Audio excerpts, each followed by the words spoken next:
So welcome. I was distracted this morning.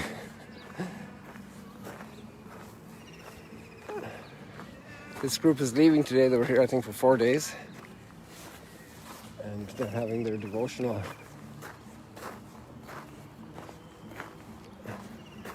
You can probably hear the music and the singing.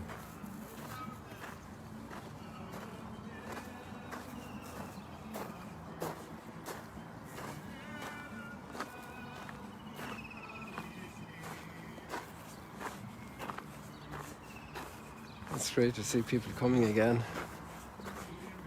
and enjoying these moments.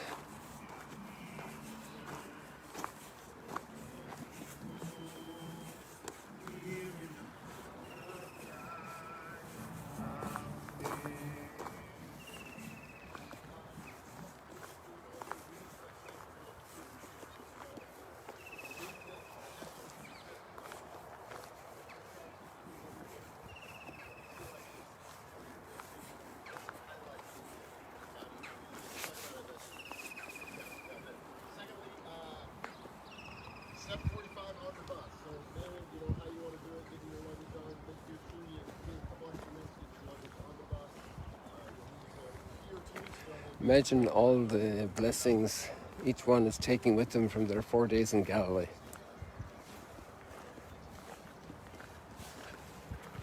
They're breaking up now.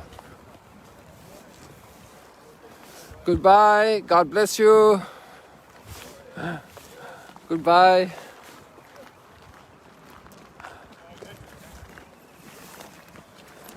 Good morning. Good morning. Top of the morning to you. You too. Good morning. God bless you. Hello, Pastor. You want to say a word on live stream? We're on live now. All right, how's it going? Very well. Good. Remind me of your name again. It's too early in the morning for me. David Whiting. David, Pastor David Whiting. What's your big takeaway with this group and this trip here? Well, we've been traveling for about 5 days. Spent the last 3 nights here at Magdala and just really enjoying. Today we decided to come down for the sunrise and have a service down here, sing and talk about scriptures a bit. It's been a great blessing just holding the Bible in one hand and being able to point to the locations with the other. It's just a great blessing. Right. I was also just said to the people before you. I didn't realize you were finishing right now, and I just said, just imagine all these people, and they're leaving after their days here in Galilee. How much they're taking away with them? Yeah, for sure. Yeah, it's been a big impact so far. We're only halfway through the trip, so it's been great. Well, wish you a safe travels, Pastor David, and we'll be seeing each other. Thank you. God bless you.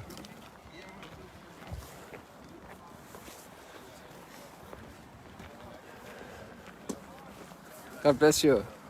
Thank you.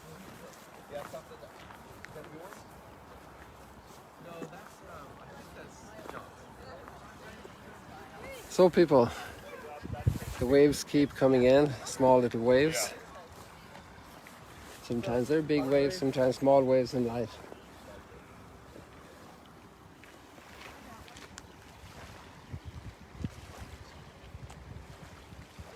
The waves of the pilgrims, the waves of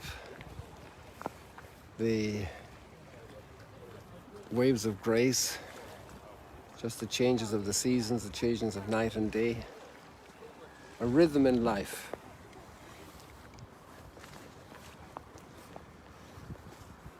And our letters today, our readings today are also talking about movement and growth.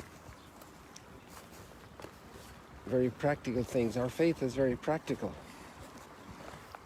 They're the big visions of understanding, worldview. That God created us, provided for us, that He entrusted all this to us. Our lives. Some people have the astonishment over this when they're young, looking out, and one of these people here today followed the Instagram yesterday, and all the pictures they have posted is from his 99-year-old mother-in-law. She is such a joy, center of the family.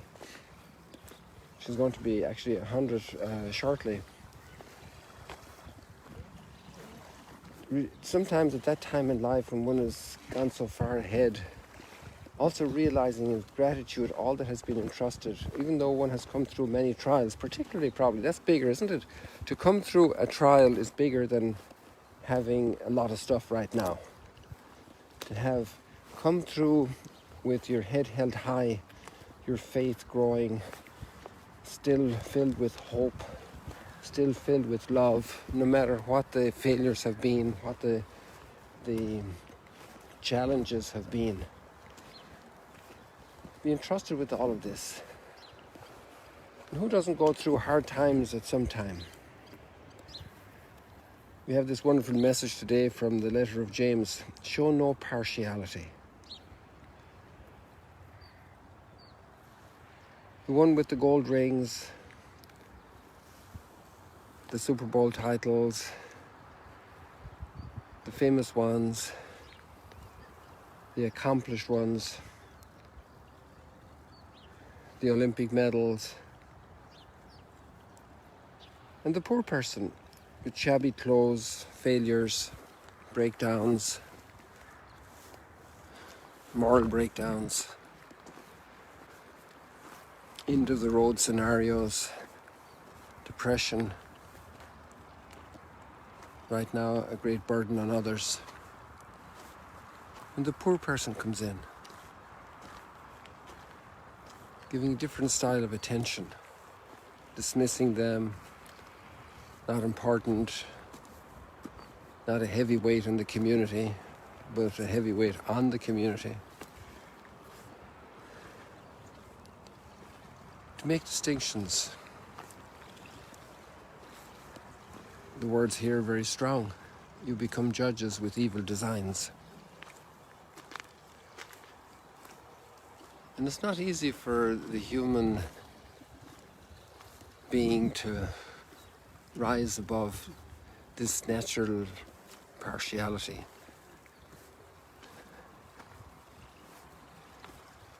If we do have a partiality, it's to look out for the poor, for the downtrodden, for the needy. That preference, that option for the poor.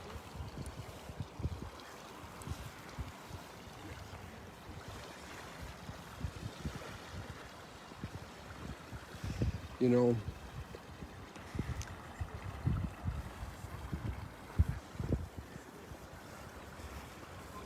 I wonder who is the poorest person, the neediest person.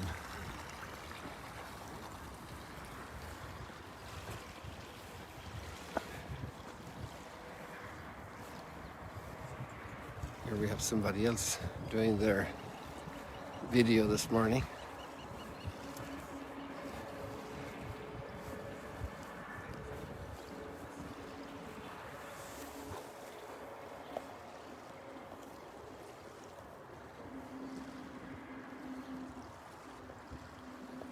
Isn't that beautiful? He's a pastor and his wife is there sending out the message of the gospel across the world. When we skip forward to the gospel today, it makes me think, who's the poorest person? Jesus and his disciples set out for the villages of Caesarea Philippi. And the last one was the curing of the blind man across the sea here in Bethsaida. So they just keep going north, because Bethsaida is there at the Jordan River, and you keep going north on the Jordan River, you reach Caesarea Philippi, because that's where the Jordan starts.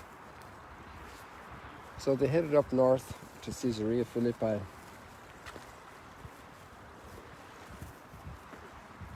You know, it's about probably 40 miles. I'd have to get I don't have the exact distance in my head. That means, you know, if you really did a pushy walk, you could do it in a day. 2 days you could be there relatively comfortably. Good walkers wouldn't have a problem doing it in 2 days. If they were delayed on the way, talking with people, serving people, then obviously they'd take more time. Along the way, he asked his disciples, who do people say that I am? They said in reply, John the Baptist, others Elijah, others in the prophets. And he asked them, but who do you say that I am? Peter said to him in reply, "You are the Christ." What a treasure. What a treasure. And it's not something that Peter came up with. A brilliant idea, a solution for a problem. It's a gift he received. A gift of faith.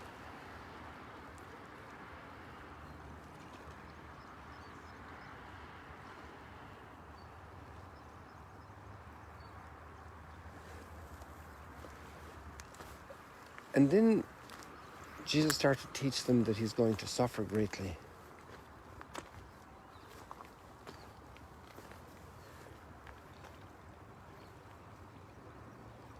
And be rejected. And be killed. And rise after 3 days.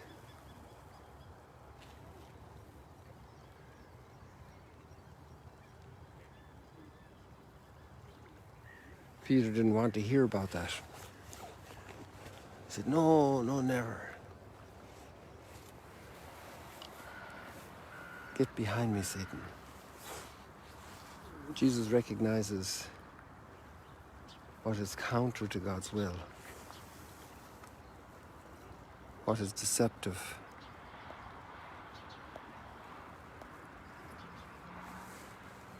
And it takes a while for Peter to learn this mystery.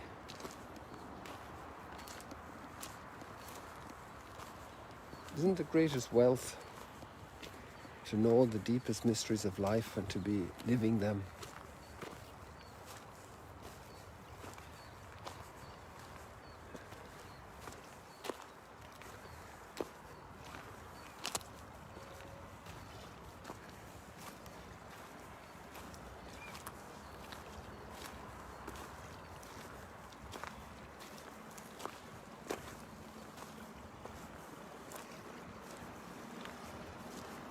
The gift of faith, the gift of hope, the gift of love.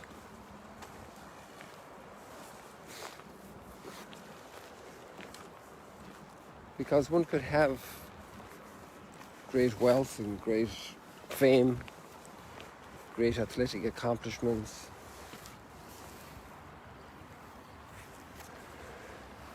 but without faith, hope and love, what would they be?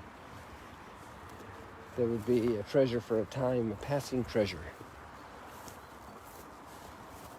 And we look around and see who is poor. And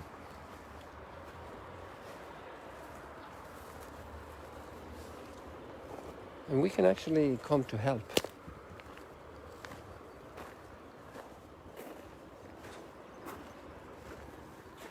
First of all, with prayer. Because prayer is powerful. No prayer is ever wasted. It's good for us to pray for the poor, to pray for peace among parties in conflict, especially this major conflict in Europe today.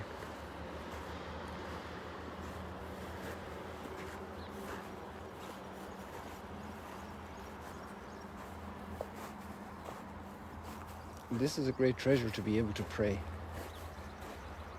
and to live that faith.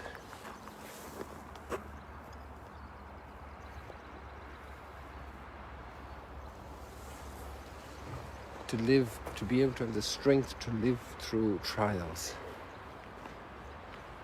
To flourish during trials.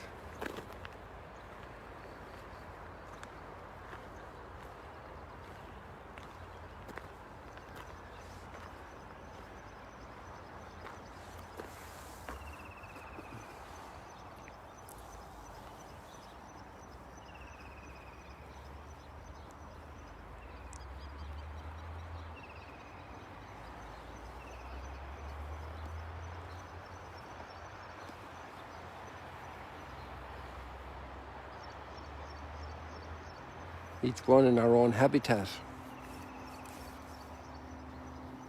In the kitchen,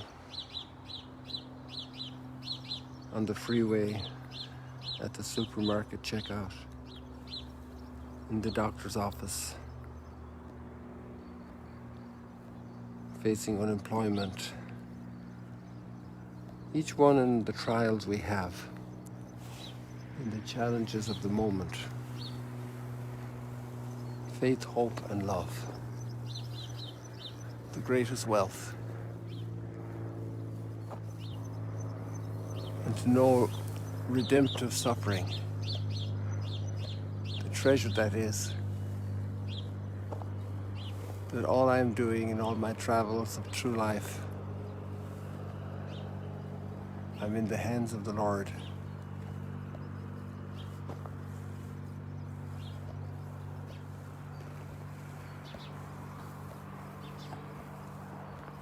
And everything has meaning, everything. Every ripple of nature and every circumstance of my life.